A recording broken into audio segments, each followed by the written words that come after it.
Hello, everyone. I'm Carolyn Bauer. I'm the assistant curator here at Shelburne Museum. Thank you so much for coming out. This is my first night here at PechaKucha. I have to say I'm hooked. Love it.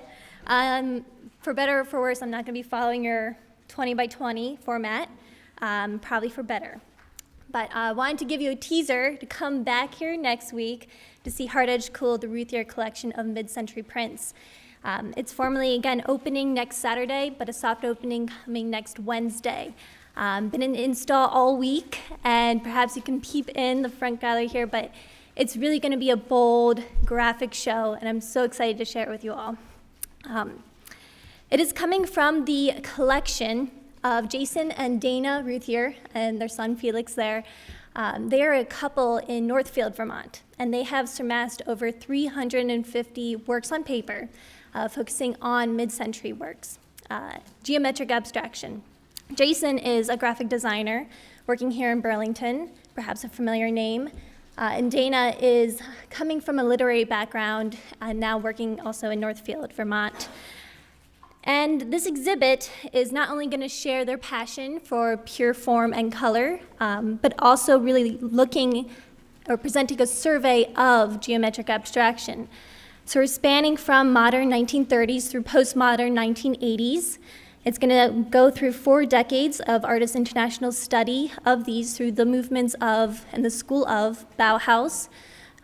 Through op art, we have Hard Edge, of course, op art, and minimalist art.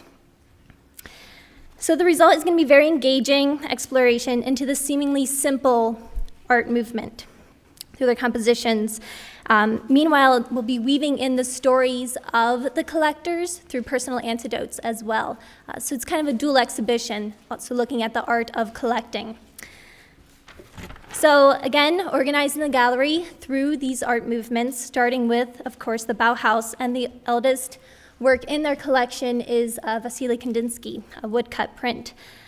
He's really, again, I'm going to just kind of tease it, picking one print from each subsection here to present for you.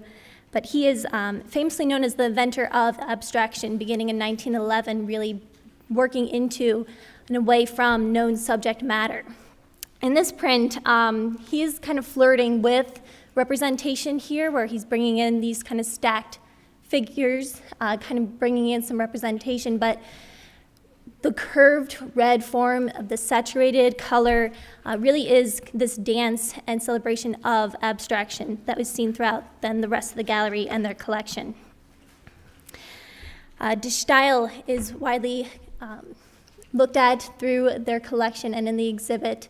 Here is Theo van Doesburg's print. Dish style is out of World War I. The Dutch, which was a neutral country, of course, they were kind of created this more universal style and language through die style, or the style. And Theo van Doesburg broke away from Piet Mondrian's more formalist style to create, and the same year this print is after, 1924, the Elementarist style. So he's still using those bold forms and primary colors, but he's looking to get away from just looking at harmony and bringing in this disequilibrium, he calls, where you bring in more of non-colors of black and white. You bring in movement and dynamism, which, as I'll show in the last slide, is also represented in the gallery. Concrete art comes out of dish style. This is where you are trying, as an artist, to really bring formal elements to describe or bring about an abstract idea. One of its 4 founders is Max Bill, represented in 2 pieces in the gallery. And he is, like many of the artists, also a graphic designer. He's really then looking at how to create, again, these concrete art styles and ideas through the arrangement of form and color, and incorporating then math and engineering in order to do so. So in this print, you can see how he's using formula and ratio to create these very proportional forms to create a piece that really tantalizes the eye and lets your eye dance across the whole canvas.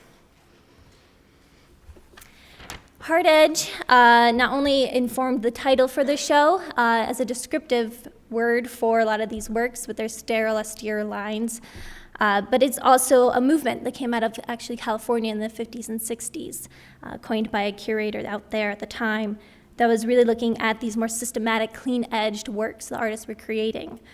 This is an artist that breaks away from pure idea and abstraction to find the representation in nature, Ellsworth Kelly. He often looks to found objects or natural forms such as shadows or the edge of a leaf to find his inspiration. But here we bring him into the show through two posters from the Ruth Years collection because it really celebrates the objectness that these artists were also celebrating and discussing through their works. Op art, or optical art. These artists have very short-lived movement. We're looking at how form and color can really trick the eye and create these illusions in space. So here is an artist that was a founder, one of the founders of the movement, and he's using this repetitive, systematic approach in order to create this illusion of movement. It almost seems to be pulsating through his use of symmetrical shapes and forms and these vibrant colors. We have in the gallery, I've incorporated a couple videos, archival videos. One is from the opening of the Responsive Eye, the MoMA exhibit. And there you see viewers interacting with these works because it is a bodily experience. Many of the people in the video did not like it because of that, which I think is wonderful. These are reactive and responsive. And the gallery ends kind of talking about minimalist art, perhaps the most mature manifestation of geometric abstraction, in the sense that it's redacting forms to their utmost essential elements. So an object then becomes more than what is on paper, but also the artist's idea and the conception for the piece. Silhouette, of course, is a name that we all know and can resonate with the idea being as much a work of art as the final product. Here, in this print, a square for each day of the 70s he literally was creating one precise square representing each day within those decades of the 1970s. Of course, tongue-in-cheek silhouette fashion, what he created ultimately was something that was an irregular shape. It's not perfect, and this is, of course, also a mark on how grids and structures, such as a calendar, do not create perfect forms. So a tease, again, to come back next week, I'll be discussing more in length this piece that I've incorporated into the back wall of the gallery. It is the Café Albert, which was from 1926 to 28 in Strasbourg, France. Three of the artists of the show, three of Van Doesburg, which we've seen, were commissioned to recreate this 19th century building into a modernist fashion. So as I said, there will be some archival films. We'll have the cinema screen there. They'll be rolling on loop some of these videos. It's my hope to really create more of an immersive space and bringing in that context of the socio-political coolness that these prints really resonate beyond their aesthetics. So I won't talk much more beyond that, but I hope you all will come back next week. Thank you.